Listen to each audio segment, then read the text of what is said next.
Greetings and welcome back everybody to an awesome hangout with Hephaestus over at our shard named Strange Earth UO. Here we got all kinds of cool things to show off in regards to the season. It's just started. We cut the ribbon earlier on the 1st of this month, so that would be 9/1. Over here is just our main hall area, or where most of our players hang out or come and go. But you get the vote options up here on the top. In the center is going to be the vote rewards that you can get for voting. And then over here, I created a nice little display area so you can see the rewards up close. I mean, you can still see them through the other one, but you know, I had some free time on my hands during Labor Day and crafted this little floating island. But starting at the top, I went through and built out some really cool capes for everybody. They have additional color schemes and additional stats on them to kind of encourage certain builds, but you know, you can surprise us and show us that maybe you can use them untraditionally, maybe. So for example, like there's a ranger one on here, yeah, the Oakborn Ranger. Yeah, he doesn't have to be on an archer. So, but moving on forward, though, we have these Halloween costumes. They are just more of a collector's, or it can be used for role playing. I've seen them players do both.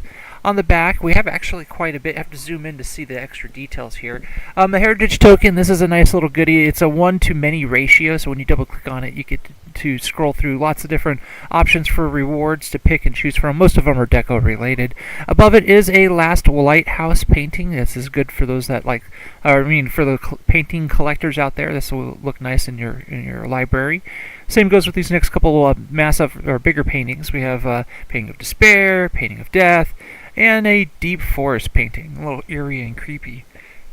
In front of these guys are some additional materials and storage containers. So for example, this is our part of our gem crafting system. Our 3 perfect gems is enough to apply that once to any weapon or equipment to give it some additional perks. And you can, hovering your mouse over it, does tell you what it's going to give. So in this case, it's going to give a weapon hit poison area or hit lower defense. And same applies if you use it on jewelry or equipment. It's going to be 5 to 8 bonus stamina points. Covering up the next one. This one's kind of fun. This is a little recipe book. Double clicking on it, you can see it store a bunch of recipes. So if you're a dragon hoarder back at home, you're going to want to pick that up. We have a blue scented candle. You can turn them on and off. And then another consumable. This is going to be a skin dye. It just makes your character's skin all bright white. 3 custom containers here. The gumps when you double click on them, we call these gumps. These are traditional within the game, but we have a body of barrel of body parts. We have the dark art shelf, and then we have a barrel of bones. So really kind of creepy and fits the fall nice. We have 2 blessed deeds right here, one for items and one for clothing, so you can kind of pick and choose as you need to apply them. Over here, this is our last item on the rewards that you can purchase with your votes, and that's going to be a 21st anniversary gift token. When you double click on it, you can get the option to get this planetary solar system here. You can double click it, turn it on and off, and then also you get this nice cool little telescope. It does need to be in a house in order to see how it interacts, so something cool to check out later. Next on the tour today is going to be our fall area. This is going to be kind of our pride. This is when we first started the seasons. We started with fall. Let me actually go back out here. So over here, we're actually in Umbra, and OSI, from my understanding, never really made use of this cave here. So we took advantage of it by tying it back into the game and building up on its lore. So going into it, you can see right away we're thrown into some mines with a bunch of creatures. I do need to move fast. I do not have invulnerability, and they will target me. See, I already made a few friends.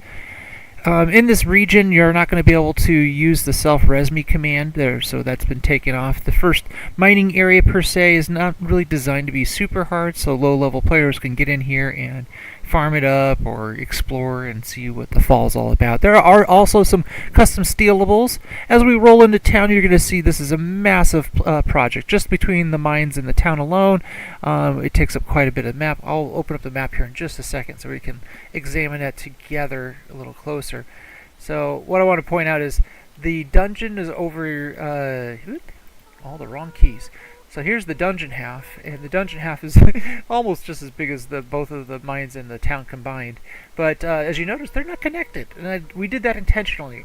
And what you're going to be tasked to do as you continue to explore the town, you're going to find NPCs. They're going to send you on a chain quest related to both the town as well as the mines. And as you continue to go through that, you'll learn the secrets. The mayor himself, at the tail end of that chain quest, is going to tell you how you can find the secret to get to the dungeon. So we may visit that dungeon half later on, but let's see. For now, I just want to roam through town and give you guys a little closer look at what we've put together.